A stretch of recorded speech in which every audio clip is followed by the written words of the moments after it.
اپنی زندگی میں 3 اصول اپنا لینا۔ سب سے پہلے بہرے بن جانا، کیونکہ الفاظ تلوار سے بھی زیادہ بڑے گو رکھتے ہیں۔ کئی بار لوگ منزل تک پہنچ کر بھی پیچھے مڑ جاتے ہیں، فقط لوگوں کی باتوں کی وجہ سے۔ کہتے ہیں کہ ایک مرتبہ کچھ مینڈک اکٹھے مل کر جنگل کی طرف جاتے ہیں اور رستے میں ایک کنواں آتا ہے۔ ان میں سے 2 مینڈک اس کنویں میں گر جاتے ہیں۔ اس کنویں سے نکلنا مشکل ہی نہیں، ناممکن تھا، لیکن دونوں مینڈک کنویں سے نکلنے کی بھرپور کوشش کرتے تھے، اور باہر کھڑے مینڈک انہیں کہہ رہے تھے یہاں سے نکلنا ناممکن ہے، وہیں بیٹھ کر اپنی زندگی کی آخری سانسیں لو۔ وہ کہتے ہیں نا، جو جیت کے عادی بن جاتے ہیں وہ اکثر ہار کو بھی ہرا دیتے ہیں۔ ایک مینڈک مایوس ہو کر بیٹھ جاتا ہے اور زندگی کی آخری سانسیں لینا شروع کر دیتا ہے، لیکن ایک مینڈک اپنی کوشش جاری رکھتا ہے اور آخر کار وہ اس کنویں سے باہر آ جاتا ہے۔ سارے مینڈک جو باہر کھڑے یہ منظر دیکھ رہے تھے، سب اس کے پاس جمع ہو جاتے ہیں اور اس سے پوچھتے ہیں کہ تم یہاں سے کیسے نکلے؟ تو وہ کہتا ہے کیا کہا؟ پھر دوبارہ اس مینڈک سے پوچھتے ہیں، لیکن وہ ان کی باتوں کا جواب نہیں دیتا۔ تب باقی مینڈکوں کو پتہ چلتا ہے کہ وہ بہرا تھا، اس لیے باہر نکل آیا، کیونکہ اگر وہ ان مینڈکوں کی باتیں سن لیتا تو شاید کوشش ہی نہیں کرتا اور دوسرے مینڈک کی طرح اپنی آخری سانسیں لینا شروع کر دیتا۔ زندگی کا پہلا مقصد کہ بہرے بن جاؤ اور اپنے راستے میں آنے والی چیزوں کو کبھی بھی بے مقصد مت سمجھو۔ کہتے ہیں کہ ایک شخص ایک دفعہ سقراط کے پاس جاتا ہے اور کہتا ہے آپ مجھے کامیابی کا راز بتائیں۔ سقراط اسے ایک دریا پر لے کر جاتے ہیں اور کہتا ہے اس کے اندر اترو۔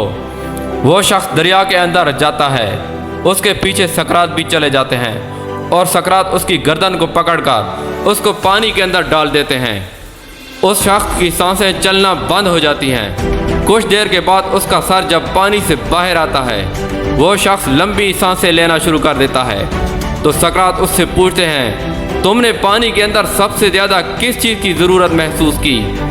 تو وہ شخص کہتا ہے صرف ہوا کی، تاکہ میں کھل کر سانس لے سکوں۔ تو سقراط اس کو کہتے ہیں یہی کامیابی کا سب سے بڑا راز ہے کہ زندگی میں کبھی بھی کسی چیز کو بے مقصد مت سمجھنا۔ ہاں، پانی بھی ایک اہمیت رکھتا ہے، مشکل بھی ایک اہمیت رکھتی ہے۔ زندگی میں ہر ایک مشکل جب آپ کو سکھاتی ہے تو وہ کچھ اہمیت رکھتی ہے۔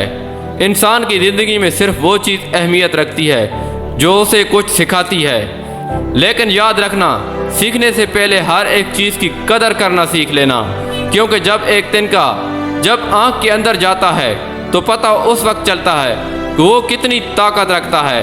اپنی زندگی کا تیسرا اصول یہ بنا لینا کہ اپنی مشکل کو اپرچونٹی بنا لینا۔ کہتے ہیں کہ جب ایگل پرواز کرتا ہے تو کئی بار طوفان آ جاتے ہیں، لیکن وہ طوفان کے آنے کا انتظار میں ہوتا ہے اور وہ طوفان کے سامنے کھڑا ہو جاتا ہے۔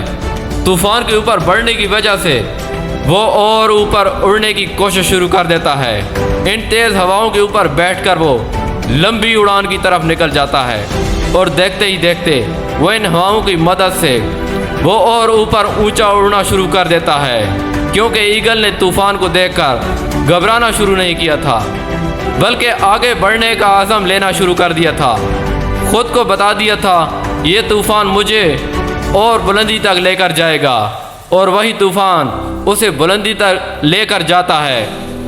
زندگی میں ہر ایک مشکل کو اپرچونٹی بنانا سیکھ لینا، کیونکہ جب مشکلات اپرچونٹی میں بدلنا شروع ہو جاتی ہیں تو پھر منزل کی طرف سفر آسان ہونا شروع ہو جاتا ہے۔